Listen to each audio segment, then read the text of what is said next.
이제 DDR5는 기존 DDR4 대비 전력 소모는 20% 이상 줄고, 그다음 칩 성능은 이제 한 30% 이상 개선되는 4세대 D램의 표준이고요. 현재까지 DDR5가 적용되어 있는 제품은 없습니다. 다만 올 하반기부터 인텔의 신규 PC CPU 엘더 레이크에 DDR5가 적용될 것으로 예상하고 있고요.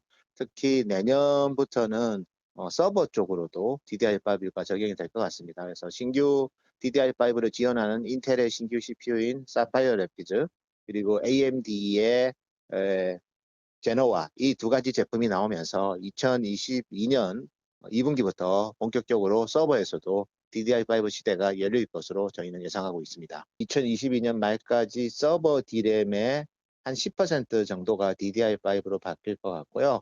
PC D램 같은 경우에는 내년 말 기준으로 한 20% 이상이 DDR5로 바뀔 것으로 저희는 예상하고 있습니다. 뭐 어차피 PC든 서버든 CPU 자체가 DDR5랑 서로 이제 매칭이 되기 때문에 전체적인 고성능 서버 그리고 뭐 하이엔드 PC 이런 쪽에 있어서는 DDR5와 함께 관련 반도체 산업도 같이 성장할 것으로 예상하고 있습니다. 갑자기 지금 또 DDR5 이런 얘기가 들립니다. 아니 지금 우선 민 부장님, 네. DDR부터 한번 설명해 주세요. 네네. 그리고 숫자는 뭔지. 네. D램 반도체가 있고 낸드가 있잖아요. 네. 네, D램 반도체는 이제 휘발성 반도체입니다. 그래서 날아가 버리는 정보가 날아가 버리죠. 근데 낸드는 이제 정보 저장을 하는데 대신에 이제 D램은 속도가 굉장히 빠르죠. 그래서 이 D램도 세월이 계속해서 거듭할수록 속도와 성능이 좋아지는 부분이 있습니다. 그래서 DDR2, DDR3, DDR4 속도와 성능이 계속해서 두 단계씩 늘어난다, 좋아진다라고 보시면 되고 이번에 이제 DDR5가 나온다라고 보시면 될 것 같아요. 뭐 3G, 4G, 5G 넘어가듯이 그렇게 네네네. 성능이 좋아진다고 보면 네, 되는 거예요. 그렇죠. 네. 뭐 칩 사이즈 커지고 뭐 성능 좋아지는 새로운 반도체가 나온다라고 생각하시면 그러면 좋을 것 과거에 1, 같아요. 2, 3, 4까지 오면서 네. 그때마다 무슨 그 산업적으로 뭐 개편이 있고 갑자기 뭐 부상하는 기업이 있고 뭐 그랬었던가요? 뭐 스펙이 변함에 따라서 거기에 맞서 장비도 바뀌고 부품들도 바뀌는 그런 흐름이 있었는데 사실 최근에 있었던 DDR3에서 4로 바뀔 때는 그 크게 뭐 사양이 바뀌는 게 없었어요. 그래서 네. 이제 장비는 업그레이드하는 정도 수준이었고 이 사이즈가 약간 바뀌면서 이제 소켓이라든지 부품들은 좀 3에서 4 바뀔 때 변화가 네. 좀 컸었습니다. 그럼 저기 정연구원님, 지금 그러면 DDR5 시대가 오면은 뭐 서버, PC 전부 변화하면서 반도체 슈퍼 사이클이 오겠다. 이 얘기 들으니까 얼핏 옛날 거 Y2K 생각나네. Y2K요? 그때 뭐 난리가 날 것처럼 그랬어요. 난리가 날 것 같아 갖고 그때 각 회사의 그 전산팀 직원들 집에도 못 가고 안 고쳐도 살지 않았나? 아무 일 없었죠. 글쎄 그런 생각도 드는데. 그래서 뭐 반도체 슈퍼 사이클이 온다는 쪽도 있고 뭐 아직은 아니다 이러고 하는데. 일단 슈퍼사이클은 별로 좋아하지는 않는 용어고요. 이거 저희는 이베스트 약간 투자증권 그 굉장히 조심스러우시네요. 아니 저하고 맞네. 나 뭐 이렇게 막 부부만 얘기하는 선수들 싫어하거든요. 네, 사실 저희도 이제 기관 투자자분들을 많이 만나잖아요. 네. 만나다 보면 가장 베어리시한 하우스 이베스트로 이렇게 조금 인식이 그래요? 바뀌신 것 같더라고요. 역시나 피크아웃 우려를 반도체 쪽도 피해가기는 어려워 보인다라고 저희는 좀 보고 있어요. 최근에 반도체 가격, 반도체 업종의 주가가 좀 빠졌던 이유는 어떤 거냐면은 한국 같은 경우에는 디램 현물 가격이 하락을 하면서 네. 약간은 피크아웃 우려를 조금은 더 가시성을 높게 보는 흐름이 나타났던 거고 미국에서 이제 다른 리서치 기관들이나 트레이딩 회사들이 내놓는 자료들을 살펴보면은 가장 최근에 서스케어 한나라는 기업이 자료를 발표를 했는데 반도체 리드 타임이 증가를 하면서 향후에는 반도체 쪽으로 주문의 하락으로 좀 이어질 수 있는 부분이다. 왜 그렇냐라고 하면 과도한 주문이 나타났다가 재고를 조금은 쌓여가는 모습을 확인하면서 혹은 수요 둔화를 확인해 나가면서 조금은 주문을 줄여나갈 수 있는 부분이다 보니까 향후에 4분기 내지는 그 이후에 반도체 가격이 빠질 수 있다라는 우려가 점점 증가하고 있는 상황이거든요. 저희가 이런 얘기를 드렸을 때에는 상당히 소수 의견이었는데 이게 조금씩 더 요즘 공감대를 얻어간다라는 어. 측면에서 저희는 조금은 조심스럽지 않나라고 그래요. 보고 있습니다. 좋습니다. 그럼 뭐 DDR5가 이렇게 자꾸 회자되는 와중에 그렇다면 어떤 업종이 가장 빨리 또 이렇게 가장 많이 수혜를 볼 수 있을지 우리 또 뭐 반도체 하면 우리 노원창 센터장님인데 그렇죠. 한번 1번이시죠. 네, 한번 취재해온 우리 VCR이 있답니다. 잠깐 한번 살펴보실까요?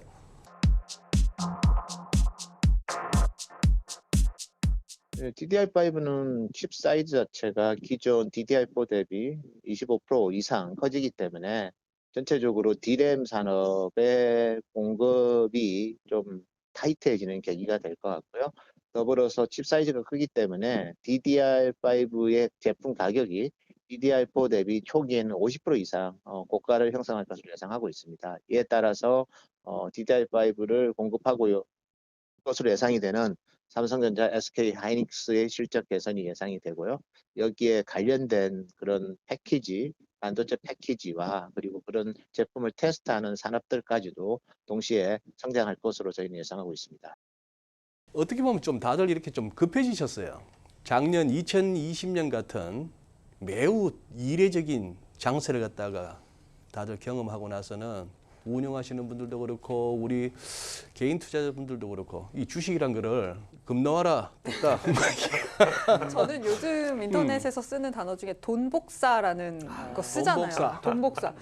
저는 이게 무슨 말이야? 라고 그랬거든요. 아니 시장에서 그런 거 불가능해 라고 얘기를 해도 네. 안 믿어요. 안 믿어요. 네. 거기다가 뭐 작년에 뭐 코인이 또 그렇게까지 하면서 그러니까요. 네. 코인 안 하는 20대가 없어요. 예. 저도 아주 가까운 네. 가족 중에 민 부장님 네네. 한번 이렇게 조금 구체적으로 한번 업종이나 종목들 한번 보실까요? DDR4보다는 큰 영향이 있을 것으로 큰 지금, 영향이 예, 있을 것 한번 같다. 생각을 해볼 수 있을 것 같습니다. 노원찬 센터장님도 이야기를 하셨던 것처럼 과거에는 이제 우리가 조금 전에 제가 장비를 그냥 업그레이드하는 정도 수준이었는데 3에서 4로 바뀔 때는 이번에는 스펙이 이제 세대 교체가 이제 되면서 스펙이 바뀌기 때문에 장비도 교체를 이제는 해야 됩니다. 네. 그냥 업그레이드 수준이 아니라 교체를 해야 되기 때문에 그 부분의 수혜가 좀 있을 것 같고요. 그 다음에 이제 DDR3에서 4로 갈 때는 그때는 우리가 소재 국산화라는 이슈가 없을 때였어요. 그때 당시에는. 근데 최근에 이제 우리가 뭐 일본에서 이슈가 발생하면서 이제 소재 장비 국산화라는 이제 이슈가 있죠. 네. 그러다 보니까 그 사이에 일본이나 외산 장비 대비해서 우리나라 회사들이 또 기술력도 많이 올라갔거든요. 네. 그래서 아마도 이번에 또 교체할 때 국산 쪽으로 또 조금 이렇게 좀 밀어주려고 하는, 도와주려고 하는 기술력도 되니까 그런 분위기가 있을 것으로 생각되기 때문에 국내 관련 업체들은 이제 수혜를 한번 예상은 해볼 수 있을 것 같습니다. 근데 제가 궁금한 네. 건 수혜는 당연히 예상이 되지만 신택은 제가 맨날 아침에 앉아서 얘기하거든요. 또 신고가야? 또 신고가야? 네. 코리아 서킷도 그렇고요. 대덕전자도 뭐 6거래일, 7거래일씩 막 올라가는 거 보면 손이 나갈 수 있을까라는 생각은 들던데 이걸 갖다가 주식 발굴다이라고 첫 방송에서 뭐 저런 종목들 언급해서 긴가 싶어 들어갔다가 완전히 물리면 이 또한 얼마나 민폐예요. 네, 일단은 뭐 그 우리가 장비라든지 그다음에 기판 말씀하신 심택이 이제 기판을 하는 회사고 그다음에 이제 뭐 부품 이렇게 우리가 나눠볼 수 있는데 일단 단기로는 이제 장비 쪽이 수혜가 예상이 됩니다. 왜냐하면 우리가 이제 그 DDR5 침 투율을 아까 이제 센터장님 이야기하신 것처럼 올해는 10% 미만입니다. 근데 내년에는 20% 중반, 내후년에 이제 40~50%까지 올라가거든요. 그래서 그런 부분을 감안해서 서서히 이제 장비 교체가 있을 예정입니다. 그러면 우리가 단기적으로 반도체나 디스플레이 회사들이 설비 투자할 때를 생각해 보면 일단 공장 짓고 제일 먼저 장비부터 먼저 반입을 시키죠. 투입을 하고. 깔아야겠죠. 네. 그래서 장비 설치 다 되고 나면 이제 소재 투입해서 돌리기 시작하잖아요. 마찬가지입니다. 이번에도 장비 교체부터 먼저 시작이 되니까 단기로는 장비주 쪽이 발주가 이제 나오겠죠. 그리고 세팅이 되고 난 다음에 이제 뭐 기판, 부품 이들 단으로 이제 수혜가 좀 확산이 된다. 뭐 그렇게 일단은 보시면 좋을 것 같아요. 참 대리 중에 제일 유명한 대리가 무대리고 부장 중에 제일 유명한 부장이 서부장인데. 아니 아 이렇게 치고 들어가니까 아 당황스럽네요. 아니 지금 정연구원님 지금 우리 민 부장님께서 지금 뭐 삼성전자, 하이닉스 이쪽보다 우선 부품 장비 뭐 소재 이쪽을 먼저 말씀하셨어요. 어떻게 전망이 어떻게 나옵니까? 저도 그 부분에 대해서는 좀 동의를 하고 있고요. 삼성전자, 하이닉스는 수요단과 맞닿아 있는 기업이다 보니까 수요단과. 업황이 어떻게 되느냐에 따라서 타격을 심하게 받을 수 있고 수혜를 크게 볼 수도 있는 그런 회사입니다. 근데 앞에서 말씀드렸다시피 반도체 쪽에서도 피크아웃과 수요 둔화에 대한 우려가 있기 때문에 지금 상황에서는 차라리 그 이외에 성장할 수 있는 요인을 가지고 있는 이러한 DDR5 관련주 쪽으로 보시는 게 조금은 낫지 않을까라고 생각을 하고 있고요.